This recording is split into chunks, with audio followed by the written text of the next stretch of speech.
Queridas hermanas, hermanos, el año litúrgico, como lo he mencionado al principio, se cierra hoy con los esplendores de la fiesta de nuestro Señor Jesús, Rey del Universo. La institución de esta fiesta es relativamente moderna. La proclamó el Papa Pío XI al finalizar el Año Santo de 1925 para expresar que Jesús está en el principio y en la plenitud de nuestra fe. Por cierto que en ese tiempo México estaba en etapa de persecución religiosa contra los cristianos. A partir del Concilio Vaticano en 1965, esta fiesta se celebra el último domingo del tiempo ordinario. Cuando se habla de un rey, ordinariamente se piensa en un hombre finamente vestido, portando una corona, un hombre rodeado de escoltas a quienes todos hacen reverencia, un hombre sentado en un trono que da órdenes a sus súbditos.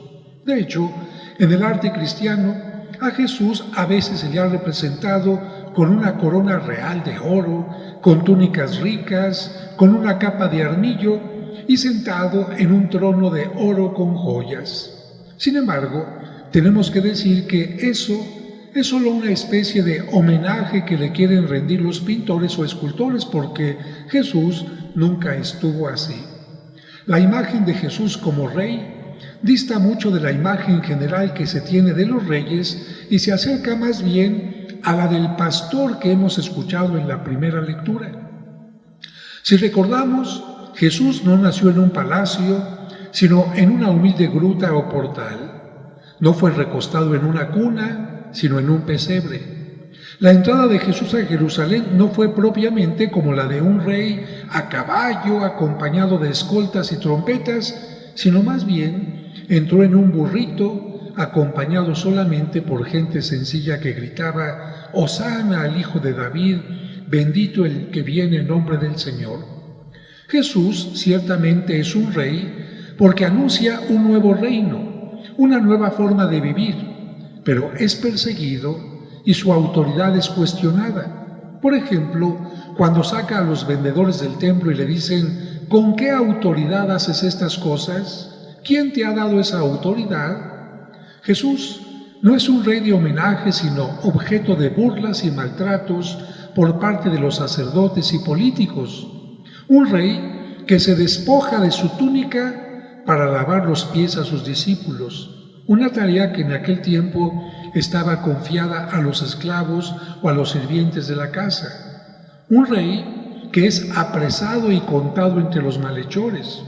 Un rey coronado, sí, pero por espinas, y un rey que muere en la cruz. El Evangelio de hoy nos habla de un rey que se sentará en un trono de gloria, que congregará ante él a todas las naciones para juzgarlas.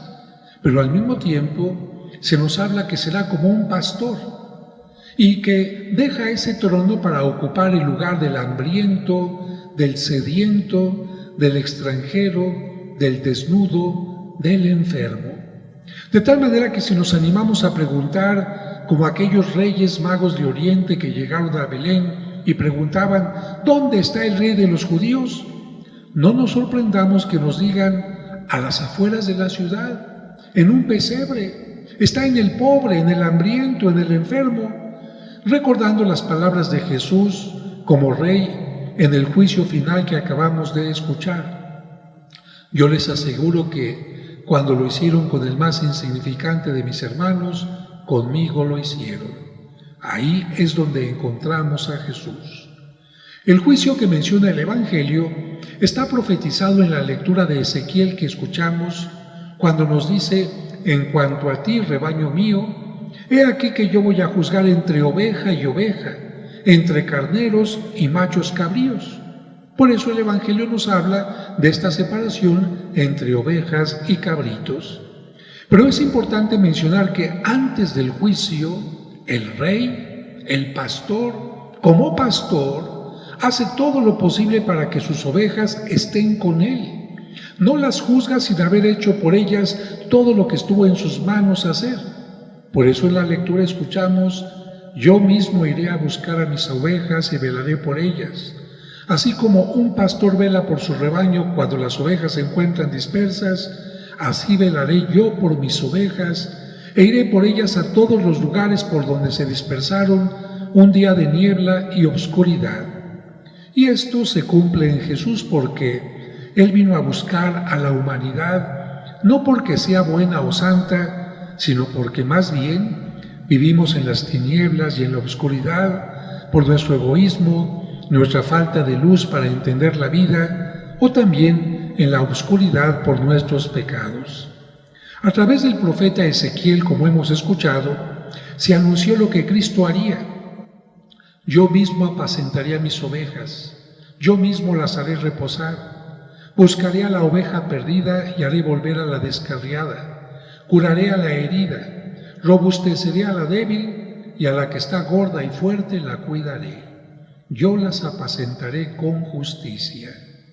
Con estas frases del profeta, entendemos que Cristo, como Rey o Pastor, no pone su interés en Él, sino más bien, por amor, pone su interés en cada uno de nosotros que en muchas ocasiones somos como la oveja que se alejó y se perdió, o como la oveja que tiene tantas preocupaciones y problemas que necesita reposar. Dentro de las jerarquías del mundo, entendemos que un rey es el más importante ante el pueblo, pero en la jerarquía de Cristo, Él nos dijo claramente, el que quiera ser el mayor que se convierta en el servidor de los demás. De tal manera que en el reino que Cristo vino a instaurar, Él se convirtió en el mayor, pero no por querer ser servido, sino más bien porque vino a servir y a enseñarnos a servirnos y a amarnos unos a otros. Con estas enseñanzas, Cristo nos invita a iniciar una nueva forma de vivir, de convivir y de compartir, muy distinta a la que viven muchas sociedades. Cuando nos enseñó a orar diciendo, venga a nosotros tu reino, nos invita a transformar el mundo y crear nuevas formas de convivencia, no fundamentadas en el egoísmo, en el individualismo y en la cultura de muerte, sino en todos los valores del Evangelio, como el respeto, la verdad, la justicia, la paz, la solidaridad y el perdón, entre otros. En otras palabras, Jesús nos invita a que cada uno nos convirtamos en reyes de nuestro entorno, reyes de la familia, reyes del trabajo, del grupo, pero no para ser servidos, sino para servir y reconocer a Jesús en el más necesitado.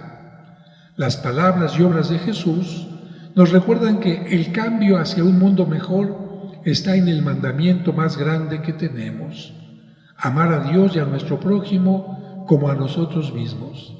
Pidamos pues para que cada vez que digamos en el Padre Nuestro que venga a nosotros tu reino, es porque lo estamos preparando, porque estamos poniendo en práctica estas palabras con las pequeñas y grandes acciones de cada día. Que viva Cristo Rey.